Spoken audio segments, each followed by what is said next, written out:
enjoy all of these beautiful films which will be conferred the 71st National Film Awards. Right now we have with us eminent film journalist Murtaza Ali Khan. Murtaza ji, namaskar, good afternoon. नमस्कार, thank you so much for having me on your broadcast. Thank you very much. मैं आपसे बात करना चाहूंगा मोहनलाल जी के बारे में. आज 71वें राष्ट्रीय फिल्म पुरस्कार समारोह में उन्हें भारत का सर्वोच्च सिनेमा पुरस्कार दादा साहेब फाल्के पुरस्कार से सम्मानित किया जाएगा. कैसे देखते हैं आप 4 दशकों का उनका सफर? I think this is a great moment, not just for Malayalam cinema, but this is a great moment for Indian cinema. And for example, if you look at his career, I think the best way I can describe it is that he is an acting institution.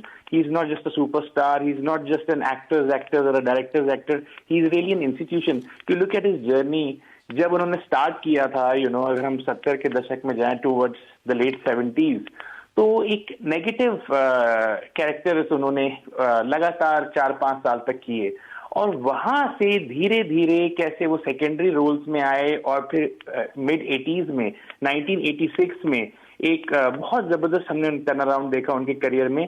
राजविंते मक्कन की बात करता हूं, जिसके बाद उन्होंने पीछे मुड़ के नहीं देखा और अपने आप को as lead actor of not just the some of the biggest giants of Malayalam cinema, पर मैं अगर मलयालम सिनेमा के बाहर जाके भी बात करूंगा, तेलुगु सिनेमा की बात करूं, तमिल सिनेमा की बात करूं, तो वहां पे भी आप देखेंगे कि जो 86 से 99 का जो फेस रहा है मोहनलाल जी का, वहां पे उन्होंने जो भी बेस्ट फिल्म मेकर्स थे उनके साथ काम किया.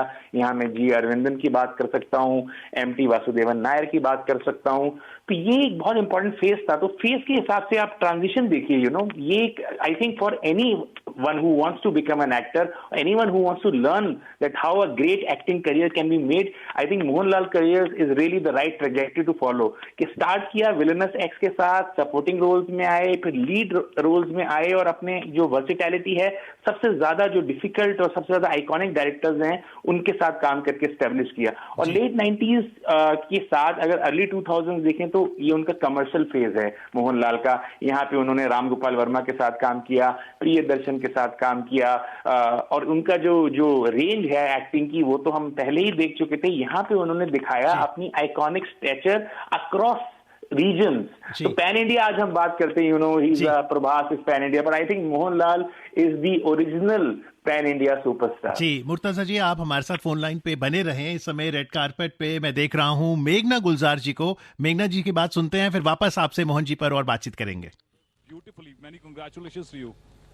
On Vicky Kaushal's shoulders, but no, it was an example of absolutely terrific teamwork and complete dedication and a lot of awe and respect for the Field Marshal, and everybody was aware of that responsibility.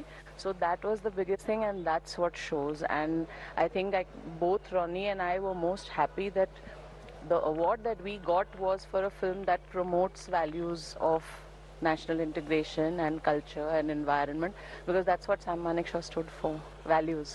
Well, there's no need to give all the credit to me. Well, absolutely. So that's Meghna Gulzar expressing great happiness for the film Sam Bahadur. Murtaza ji, a quick word on Sam Bahadur as well. Will be conferred the best feature film promoting national, social and environmental values. Yeah, I'm super excited, about this film winning this amazing prize, and it has won in other categories also. See, you have to understand that Sam Manekshaw is a towering figure, if you look at Indian history, if you look at the military folklore, he's really huge. To be able to pull off that kind of a character, I think Vicky Kaushal was really amazing. But Meghna Gulzar, I think her storytelling is always something that has surprised me, whether it's Razi, whether it's Sam Bahadur. And this time, उन्होंने जो एक कमाल की जो period detail दिखाया है, क्योंकि see, it's easy to get into the fictional route. यहाँ पे एक real character हैं जिनके बारे में हर चीज documented है. वो फील्ड मार्शल थे और उन्होंने जिस तरह से उनका रोल रहा, फिर अगर हम इंदिरा गांधी की एरा की बात करें तो उनके साथ जो एक हल्की सी टसल रही, लेकिन एट द सेम टाइम जो उन्होंने मिल के जिस तरह तरह से हमें जीत दिलाई 1971 की वॉर में, वो सारी चीजें इसमें बहुत अच्छी तरह से दिखाई है। विकी कौशल का जो ट्रांजिशन है वो बहुत कमाल का है। तो I am really happy. I think this is the kind of film जिसको इस तरह के नेशनल इंटीग्रेशन और इम्पोर्टेंट नेशनल और इम्पोर्टेंट सब्जेक्ट्स को जो फोकस में लेके आती है, और आज की जो हमारी जनरेशन है, जो हमारी जेनजी है, जो हमारी यंगस्टर्स हैं, उनको भी इसी बहाने सैम बहादुर की जर्नी पता चली और बहुत ही खूबसूरती के साथ इसको दिखाया गया। उनकी के बारे में आपसे एक और सवाल करना चाहूंगा मैं मुर्तजा जी।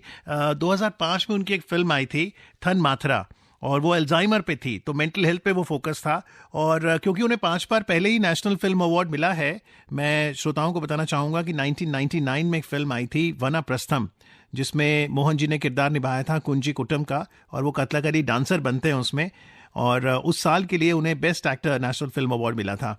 तो मुर्तजा जी, आज तो दादा साहेब फाल्के पुरस्कार मिल रहा है, लेकिन 5 नेशनल फिल्म अवार्ड वो पहले ही जीत चुके हैं मोहन जी। देखिए, बड़ी कमाल की बात है, आपने बताया कि कैसे उनकी वर्सिटैलिटी इससे देखने को मिलती है कि एक अल्जाइमर्स पेशेंट का रोल भी प्ले कर रहे हैं, एक प्रोफेशनल क्लासिकल डांसर का रोल प्ले कर रहे हैं। यहाँ पे मेरी कुछ फेवरेट फिल्म्स हैं, मैं बताना चाहता हूँ उनकी।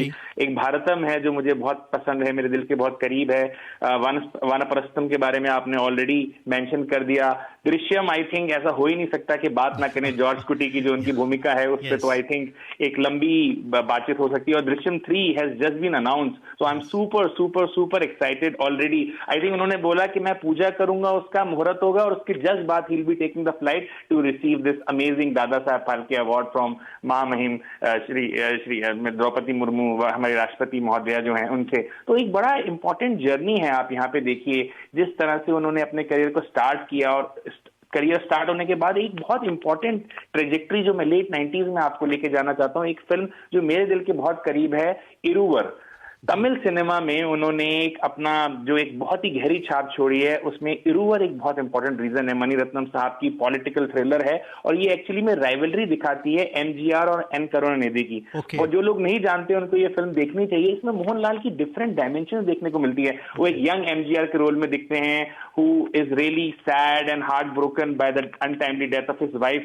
At the same time, you also see ageing MGR जो बुलेट वूंड है उनका, उससे डील करते हुए, साथ ही जो उनका पॉलिटिकल टसल है। I think it's an institutional level of acting performances that he has given. सिर्फ आप अगर इनकी परफॉर्मेंसेस ही देखें और उसको स्टडी करें, आई थिंक आपको किसी एक्टिंग क्लास को लेने की जरूरत नहीं है। You will become a great actor just by looking at and studying his performances. Wow, very nicely articulated. बिल्कुल एक कंप्लीट एक्टर हैं, और जब आप मोहन जी को अभिनय करते हुए देखते हैं तो हम सभी के लिए वो एक मास्टर क्लास है। हम समझ सकते हैं कि कैसे भावनाओं को अभिव्यक्त किया जा सकता है।